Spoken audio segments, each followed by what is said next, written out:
Ladies and gentlemen, the ringing of that phone bell brings you mystery, adventure. Nero Wolfe's office, Archie Goodwin speaking. What? Who? Who is this? Who wants to speak to Mr. Wolfe? Nobody. Nobody? I said that. Hang up. It's late and it's too cold. And even if it weren't, I would not consider for one moment moving from this room. Please, Mr. Wolfe, I can't hear a thing this old gentleman's saying. Does it matter? You heard what I said? No. Now, what did you say? You were late because she was killed. Who was killed? I can't hear you. What is it about, Archie? He says he was due here an hour ago, but she was killed. Who was killed? What does he want? Do you want us to solve the crime? I say, do you want us to find out who killed her? Oh. He says he knows who did it, but he has an important message for you. Well, then come right over. We'll be waiting, Mr. Jenkins. Archie, why do you insist on taking every silly little case? Because, boss, we need to recover for March 15th.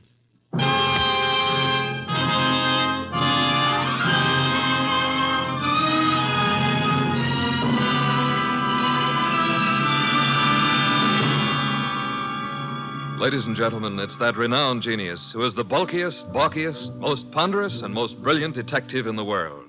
Yes, none other than that chairborne mass of unpredictable intellect, Nero Wolfe, created by Rex Stout and brought to you in a new series of adventures over this NBC network in the person of Mr. Sidney Greenstreet.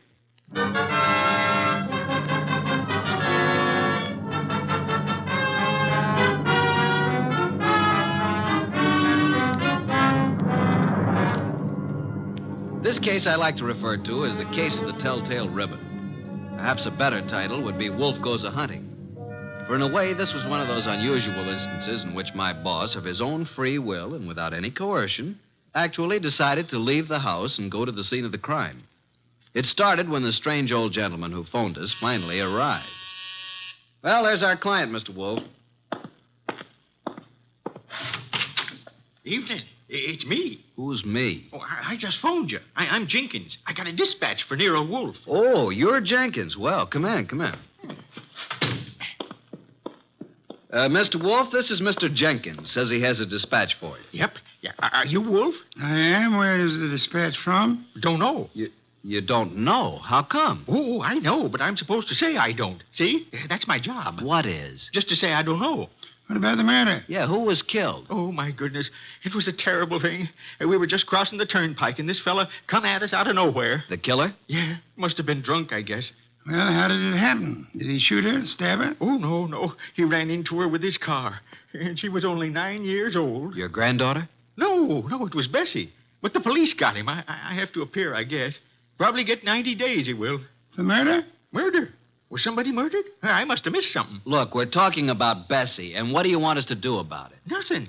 Bessie's my old horse. Oh, no. But say, who was it that was murdered? Nobody yet. Good night, Mr. Jenkins. I thought you said it was important. It might be. At least that's the way I was told. What might be? This here letter I was bringing to you. This dispatch. Well, gotta get along now. Goodbye. Well, get him. What a pixie. What is in the envelope? Mr. Wolfe, look. 5 $100 bills. And the note says, Mr. Wolfe, your services are desperately needed. Come up this weekend as my guest. Signed E. Malott. Edward Malott, the wealthy manufacturer. Well, looks as though you're going out this weekend. Well, Archie, pay my respects to Mr. Malott, and I hope you enjoy the weekend. Good night.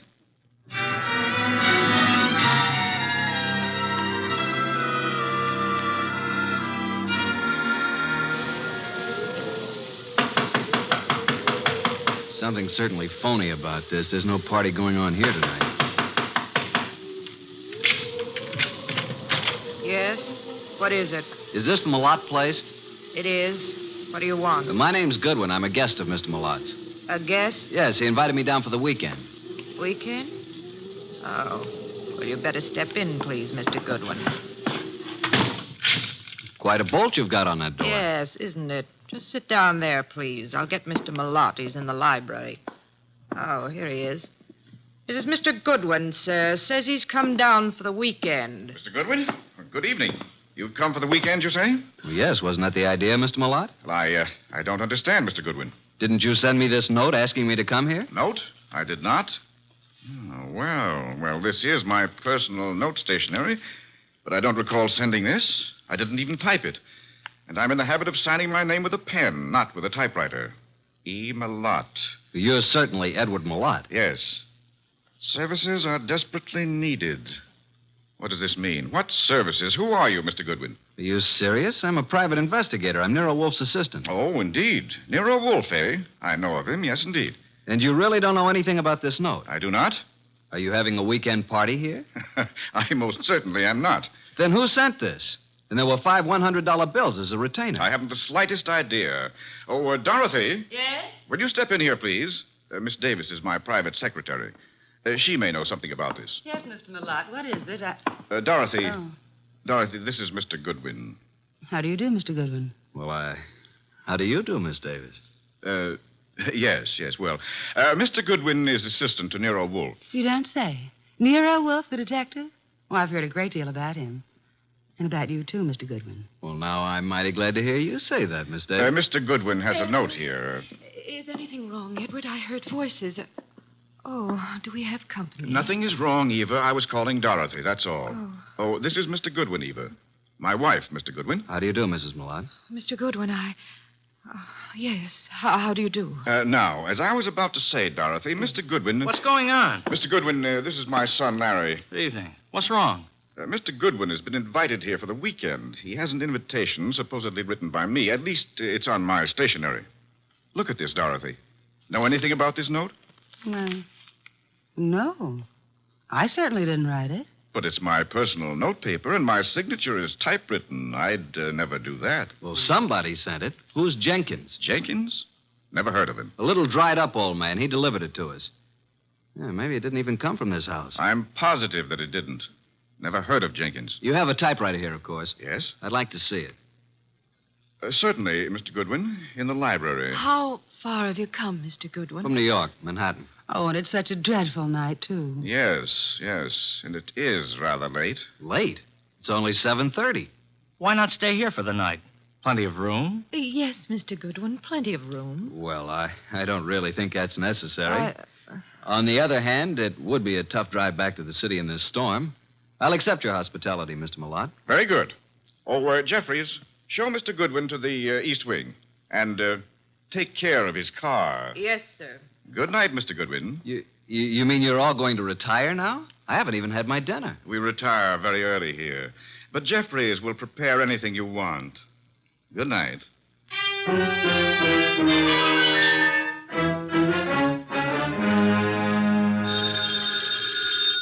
Oh, dear, who moved that phone? Hello, Wolf speaking. Archie, boss. Well, I'm here at Malott's place, but there ain't no party. What happened? Are you in the right house? I'm afraid I am. They've all gone to bed. Weird bunch. His wife, who looks very sickly and I think wants to say something to me alone, and Larry the son, and Malott's secretary, Dorothy Davis. She has me bothered a bit. How unusual, especially if she's pretty. A beauty. But she seems to know all about me. You'd better come home, Archie. I can see you're in no condition to handle this case properly. Give them the money back. Oh, I forgot to tell you. They don't want me here. Malott didn't send the note. No one here knows anything about it, so we can keep the dough. Interesting indeed. The circumstances would indicate that you should stay there and wait for it to happen. For what to happen? For whatever it is the fates have conspired to have happen there while your shining little ego is in the midst of it. Bye.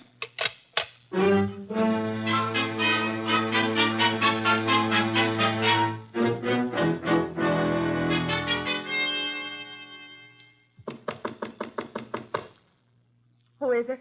It's Archie Goodwin, Mrs. Malott. Come in, please. I saw you give me the eye when I was about to leave. I've been waiting till I felt sure they were all asleep. Now, what's up? I wrote you that note. I sent for you. How do I know that?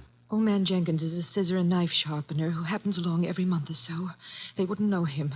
I put 5 $100 bills in the envelope. Okay, why? My life is in danger. I've been threatened.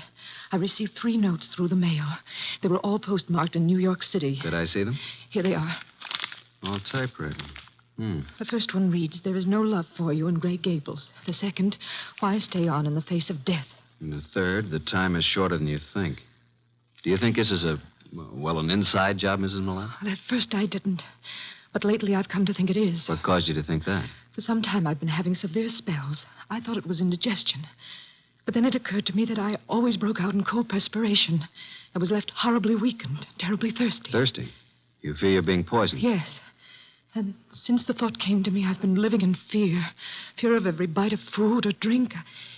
It's so shattered my nerves that I have to take these yellow sleeping capsules to even close my eyes. Well, as your husband and his secretary and your son Larry. Larry is my stepson. Which one do you suspect? The secretary, Dorothy, or my husband, or both. What's the motive? Well, they're in love.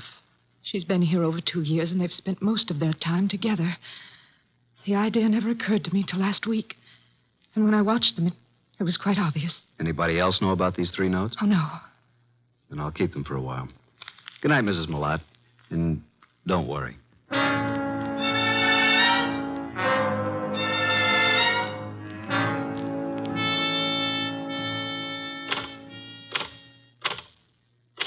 What are you doing, Mr. Goodwin, snooping around in Father's library? Well, Larry, I was just trying to find out if this Remington was the machine you used to type those notes. What? What notes? The notes you sent your stepmother. Why, I don't know anything about any notes. Then why were you so startled? I'm not startled. Why would I threaten her? So you do know about them. I didn't mention the contents of the notes. I just happened to see them on the table in her sitting room. You don't care too much about your stepmother, do you? Oh, she's all right. You don't care too much about Dorothy either, do you? I certainly don't. Why not? Well, I don't like her tactics, making a fool out of my father. If anybody here sent those notes, she did. You think Dorothy would have a motive? I certainly do. Of course you wouldn't have a motive, would you? No. Well, I'm inclined to think you would. Well, just what motive would I have? You don't seem to like any woman who's too close to your father. Maybe because you'd resent anyone sharing in the estate if your father died. If I were you, Mr. Goodwin, I'd leave. Tonight. And the sooner the better. Good night.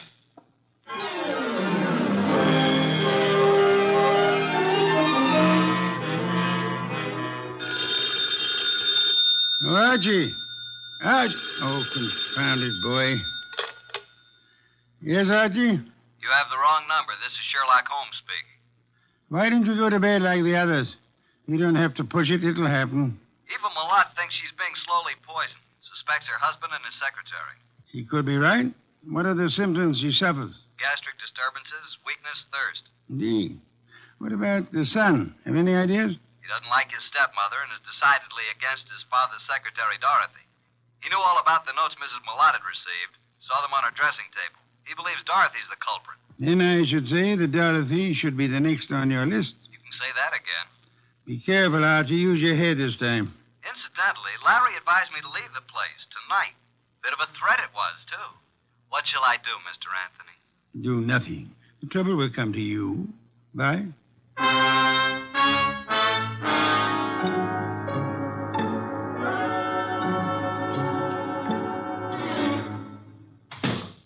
Oh. Hello there, Mr. Malott. I thought you'd turned in for the night. It's quite obvious you thought so, Mr. Goodwin. What are you doing in the library? Why, just looking for something to read. You'll find the books all around the walls, not on my desk. Well, I was looking for a particular kind of book. I'm very much interested in poisons. Poisons? Yeah, a hobby of mine. You happen to have any books on toxicology? I do not. And what's that book on the 4th shelf right beside you? Why, Where did that come from? Never saw it before. Perhaps it was in that assorted collection I bought a couple of weeks ago. I hadn't noticed it.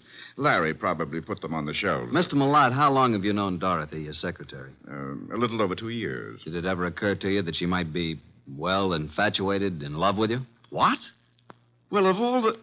Now, see here. I don't know what you're up to, and I don't know how you got hold of my stationery to write that fake note. It isn't a fake note, Malott. I'm only trying to find out what's back of it. Mr. Goodwin, there is nothing going on here that requires the services of a detective, and Dorothy is not in love with me. I didn't say she was. I asked you if you thought she might be. Well, since this conversation seems to concern me, I suppose I am at liberty to come in. Oh, you're still up too, Miss Davis. Did you hear what this man said, Dorothy? Yes, I did, Mr. Malott. And I'd like to have a few words alone with Mr. Goodwin, if you don't mind. Mr. Goodwin, would you mind coming with me for a few minutes? No, not at all. And, well, it's rather late, Mr. Malott. Don't you think you should retire? It's a heavy day tomorrow. Well, yes. Yes, I suppose I should. And please, don't let this upset you. Mr. Goodwin has been misinformed. I'll straighten him out.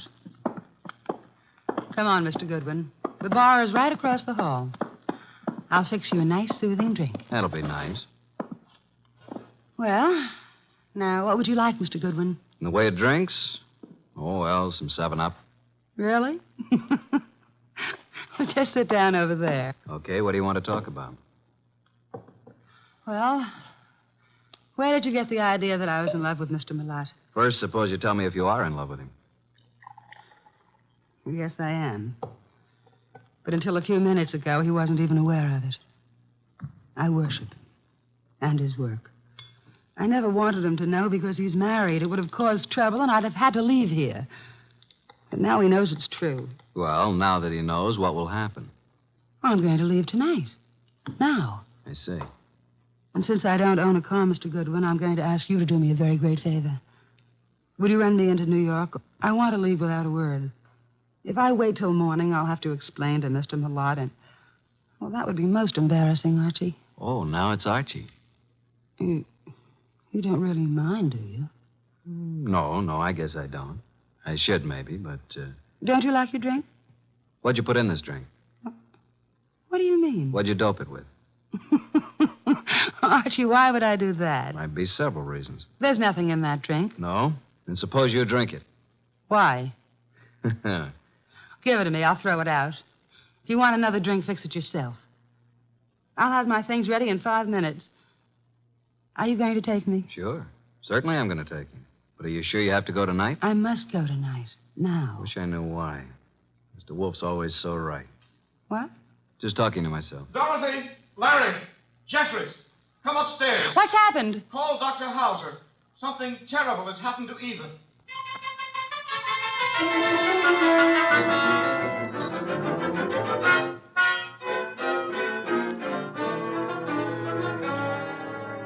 Well, Dr. Hauser? Oh, poor Mrs. Milat. No, there's nothing to be done now. It's all over. Eva. You'd better lie down, Mr. Milat. I'll phone and take care of everything. I'll be here if you need me. I have to make out the certificate. Yes, come along, Mr. Milat. Just a minute. You too, Larry. I don't want to make this any more unpleasant for you, but, Doctor, just what are you going to put on the certificate as the cause of death? Acute gastritis. Is that what you've been treating her for? Well, she's had several attacks lately. I'd warned her to be cautious of her diet. And that was wise advice, too. Did you know about these attacks, Mr. Milat? Yes, I did. And you, Dorothy? Yes, I knew. And you knew also, Larry? No, I knew she hadn't been feeling well. How long had Mrs. Milat been suffering from insomnia? Oh, a year at least. I prescribed Nemitol. In yellow capsules? Of course. I wrote a prescription ever so often calling for 12 capsules. You all knew about that, of course. I thought so. And would this be the prescription, this little box of capsules here on... Well, What's the matter, Mr. Goodwin? that box was open on this nightstand when we stepped into this room. All right, let's have the box, Mr. Milat. Thank you. Why'd you pick it up? Because I didn't want the stigma of suicide on Eva's name or mine. Suicide? Yes. Eva had this prescription filled yesterday morning. The dose is 1 at bedtime, 12 capsules. She took 1 last night. I glanced at the open box when I came into the room, and there were only 8 capsules left. I knew instantly what had happened. She'd taken an overdose. Doctor, do you think 3 capsules would be sufficient to cause her death? I doubt it very much. So do I. Mrs. Milat didn't die from an overdose of sleeping capsules. She was poisoned. Poisoned? Are you crazy? By whom? By you, or Dorothy, or Larry. No, I didn't do it. I didn't write those notes. What notes? Mrs. Milat had received 3 notes threatening her life if she didn't leave this house. Each of you had a motive, so I'm sending this body to the coroner for an immediate autopsy. I won't permit it. The police will see to it. You have no choice.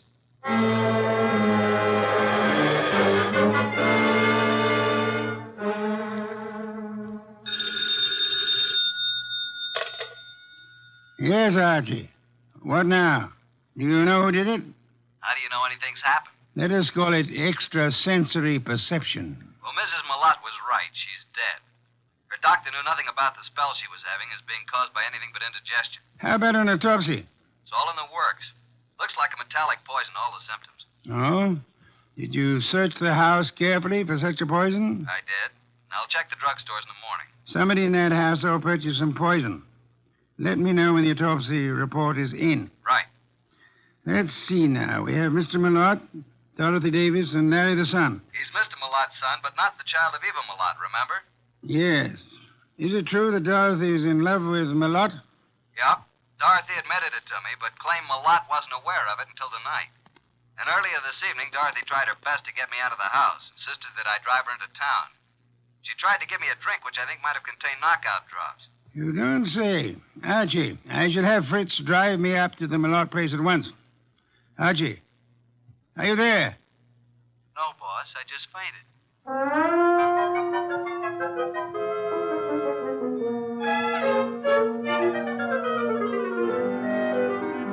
And that, Mr. Wolfe, is most of the story up to now. Very interesting. Yes, indeed. But it isn't true. I did not put anything in Mr. Goodwin's drink.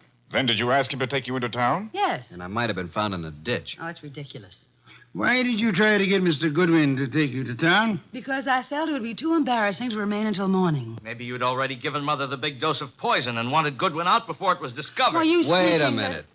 Now, Mr. Malott, you claim that you knew nothing about Dorothy being in love with you. Should we believe that? You can believe it or not. Dorothy had a motive to get rid of Mrs. Malott. It seems that Mr. Malott had one, too. And so did Larry. What? You admitted to me that you didn't like your stepmother. And that you disliked Dorothy even more. I didn't say that. You said Dorothy was making a fool of your father. You resented the possibility of any woman sharing in the estate. You knew about the sleeping capsules, and you could have put poison in some of them. You could have written those threat notes. And by getting rid of your stepmother and placing the blame on Dorothy, you'd be getting rid of them both. But I didn't. I did not write those notes. You were the only one who knew about them. I was not the only one. I saw Dorothy coming out of Mother's room. It was this afternoon. Mother was out taking a sunbath. Dorothy did it. She's the one. I think you're the one. No, Dorothy wrote those notes. That's a lie. No, she probably slipped into Mother's room and wrote those notes on Mother's portable. What? Hey, just a minute. Archie, come here. I never heard of such No, I lies. didn't do it. You can't send me to jail. I'll kill you first. Larry, drop that gun. Don't come near me, any of you. You're such a fool, Larry. Give me that gun. I'll shoot. I'll shoot. Come on. There. Now, you better quiet down, kid. Or Inspector Kramer will take care of you when he arrives.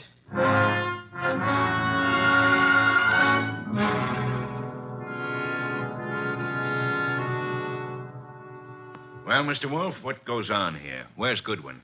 I sent him upstairs, Inspector Kramer, upstairs to Mrs. Malott's room to check on something. Here he is.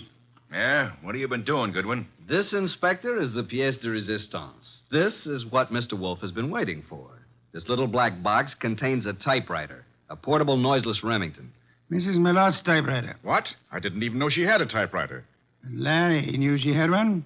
And this is undoubtedly the very typewriter the threat notes were written on. All three of them. You were right, boss. Oh, I knew she had a typewriter, but I didn't write those notes. Oh, shut up.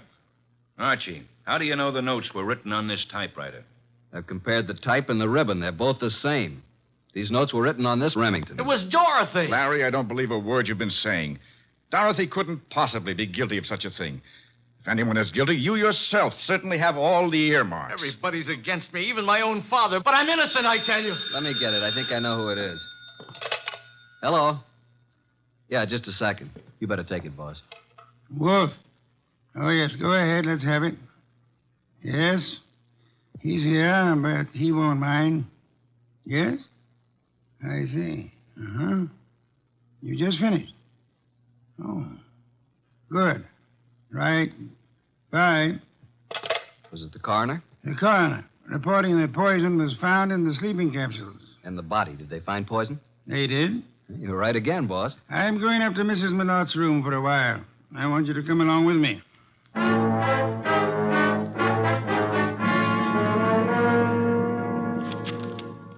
Find anything yet, Archie? No, mostly bills and invitations to bridge parties and so on.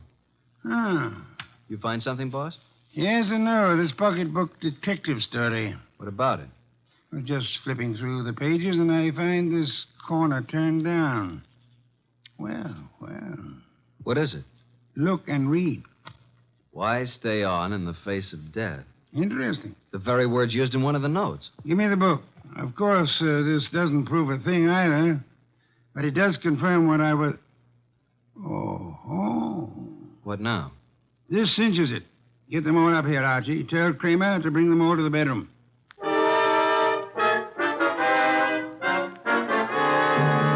Well, Mr. Wolfe, what now? As you all know, Mrs. Malott was poisoned. By someone who had an opportunity to put it in the sleeping capsules. Someone in this household. Yeah, but which one? The kid? I never bought any poison in my life. Be quiet, will you? No, Inspector, it wasn't Larry. And I suppose you think I put the rest of that rat poison in your drink, Mr. Goodwin. No, Dorothy, it wasn't you. But how did you know it was rat poison? I didn't. I just guessed. I can think, too. Then if it wasn't Dorothy or Larry, you must mean me. No, Mr. Lott? No, wait a minute. It had to be somebody. Yes.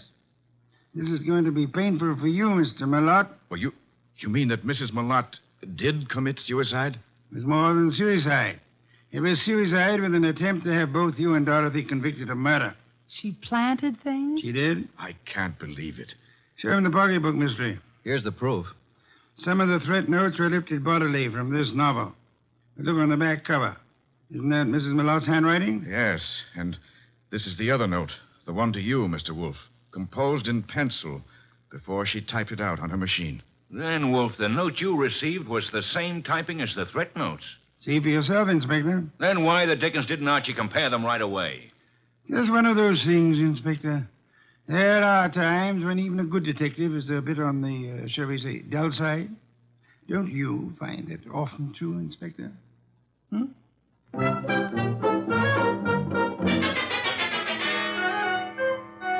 Nice of you to go all the way out there, boss. I was a bit stuck. Quite all right, Archie. Yeah, there's something that still bothers me. So? How can such a sweet, motherly type as Mrs. Malott cook up such gruesome ideas? She was a very sick woman, mentally as well as physically. She probably felt she was going to die. And her warped mind seized on the opportunity to make sure that this Dorothy didn't get her man after she was dead. And speaking of Dorothy, she's a mighty pretty... Yeah. Some beer, please, Archie. If you were so certain that Dorothy wasn't guilty, what was the idea of spending so much time questioning her? Huh? Why, I... Never mind the raised eyebrow department. Answer the question. Well, there are certain rules a good detective always follows. Some are in the book, others aren't. You mean there's nothing in the book which says a good detective shouldn't spend a few minutes with an attractive brunette, even though she is a murder suspect? The author of that book can be none other than the incomparable Archie Goodwin. Good night, Archie. Ah.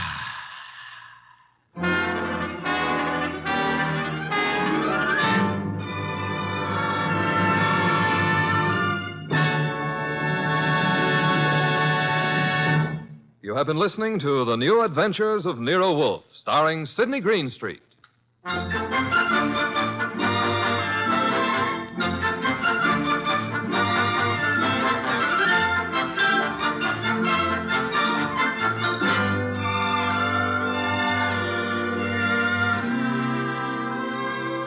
Tonight's transcribed story by John Edison was based on the characters created by Rex Stout. This is an Edwin Fadiman production, produced and directed by J. Donald Wilson.